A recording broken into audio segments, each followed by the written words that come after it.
ಮಲೆನಾಡಿನಲ್ಲಿ ಕಣ್ತುಂಬಿಸಿಕೊಳ್ಳಬಹುದಾದ ತಾಣಗಳು. ಚಿತ್ರದುರ್ಗ ಕೋಟೆನಾಡು ಅಂತಲೇ ಪ್ರಸಿದ್ಧ ಪಡೆದಿದೆ.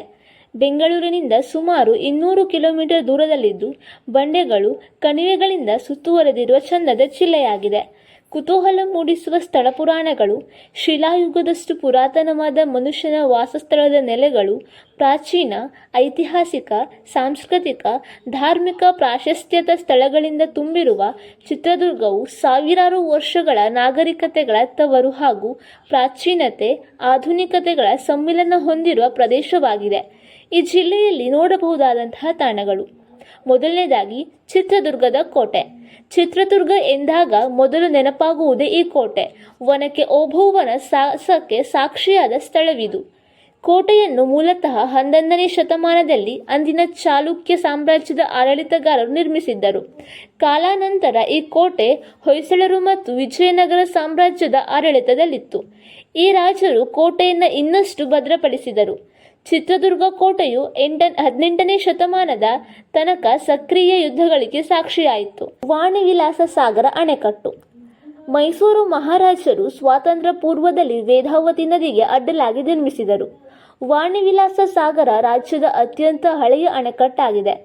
ಅಣೆಕಟ್ಟು ವಾಸ್ತುಶಿಲ್ಪದ ಒಂದು ಸೊಗಸಾದ ತುಣುಕು. ಆ ಕಾಲಕ್ಕೆ ಇಂಜಿನಿಯರ್ ಅದ್ಭುತವಾಗಿತ್ತು. ಅಣೆಕಟ್ಟು ಮಧ್ಯ ಕರ್ನಾಟಕದ ಡೆಕ್ಕನ್ ಪ್ರದೇಶದ ದೊಡ್ಡ ಪ್ರದೇಶವನ್ನು ನೀರಾವರಿ ಮಾಡುತ್ತದೆ. ಇಲ್ಲದಿದ್ದರೆ ಅದು ಹೆಚ್ಚಾಗಿ ವನಭೂಮಿಯಾಗಿತ್ತು. ಇದು ಬಲ ಮತ್ತು ಎಡದಂಡೆ ಕಾಲುವೆಗಳ ಮೂಲಕ ಹಿರಿಯೂರು ತಾಲೂಕಿನ 100 ಕಿಲೋಮೀಟರ್ ಎರಡಕ್ಕಿಂತ ಹೆಚ್ಚು ಭೂಮಿಗೆ ನೀರುಣಿಸುತ್ತದೆ. ವಾಣಿವಿಲಾಸ ಸಾಗರ ಅಣೆಕಟ್ಟು ಹಿರಿಯೂರು, ಹೊಸದುರ್ಗ, ಚಿತ್ರದುರ್ಗ ಮತ್ತು ಚಳ್ಳಕೆರೆಗೆ ದೇಶೀಯ ನೀರಿನ ಮೂಲವಾಗಿದೆ. ಜೋಗಿಮಟ್ಟಿ ವನ್ಯಜೀವಿ ಅಭಯಾರಣ್ಯ. ಚಿತ್ರದುರ್ಗ, ಹಿರಿಯೂರು ಮತ್ತು ಹೊಳಲ್ಕೆರೆ ತಾಲೂಕುಗಳಲ್ಲಿ 38.8 ಚದರ ಮೈಲಿ ವಿಸ್ತಾರವಾದ ಜೋಗಿಮಟ್ಟಿ ವನ್ಯಜೀವಿ ಅಭಯಾರಣ್ಯವು ರೋಲಿಂಗ್ ಬೆಟ್ಟಗಳು, ಅರಣ್ಯ ಮತ್ತು ವನ್ಯಜೀವಿಗಳನ್ನು ಹೊಂದಿರುವ ಪ್ರದೇಶವಾಗಿದೆ. ಈ ಅಭಯಾರಣ್ಯವು ಚಿರತೆಗಳು, ಕರಡಿಗಳು, ಭಾರತೀಯ ಹೆಬ್ಬಾವುಗಳು, ಮಾನಿಟರ್ ಹಲ್ಲಿಗಳು, ನವಿಲುಗಳು, ನರಿಗಳು, ಕಿರುಬಗಳು, ಕಾಡುಹಂದಿ, ಮುಳ್ಳುಹಂದಿ ಇತ್ಯಾದಿಗಳನ್ನು ಹೊಂದಿದೆ. ಚಂದ್ರವಳ್ಳಿ. ಚಂದ್ರವಳ್ಳಿಯು ಚಿತ್ರದುರ್ಗದ ಕೋಟೆಯ ಬೆಟ್ಟದ ಪಶ್ಚಿಮಕ್ಕೆ ಇದೆ. ಜಾಗದಲ್ಲಿ ಮಾಡಿದ ಪುರಾತತ್ವಶಾಸ್ತ್ರದ ಆವಿಷ್ಕಾರಗಳು ಇದು ನಮ್ಮನ್ನು ಶಾತವಾಹನ ಅವಧಿಗೆ ಕರೆದೊಯ್ಯುತ್ತದೆ ಮತ್ತು ಸುಮಾರು 3000 ವರ್ಷಗಳಷ್ಟು ಹಳೆಯದಾದ ವಸಾಹತುಗಳನ್ನು ಬಹಿರಂಗಪಡಿಸುತ್ತದೆ.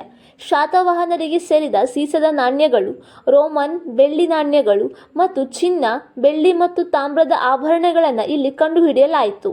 ಇಲ್ಲಿರುವ ಬೆಟ್ಟಗಳನ್ನು ಇತಿಹಾಸಪೂರ್ವ ಗುಹೆಗಳು ಮತ್ತು ದೇವಾಲಯಗಳಿಂದ ಸುತ್ತುವರೆದಿದೆ. ಈ ಮಾಹಿತಿ ಇಷ್ಟವಾದಲ್ಲಿ ವಿಡಿಯೋವನ್ನು ಲೈಕ್ ಮಾಡಿ ಮತ್ತು ಶೇರ್ ಮಾಡಿ. ಇನ್ನೂ ಹೆಚ್ಚಿನ ಮಾಹಿತಿಗಾಗಿ ನಮ್ಮ ಕನ್ನಡ ಟ್ರಾವೆಲ್ ವಾಹಿನಿಯ ಚಂದಾದಾರರಾಗಿ.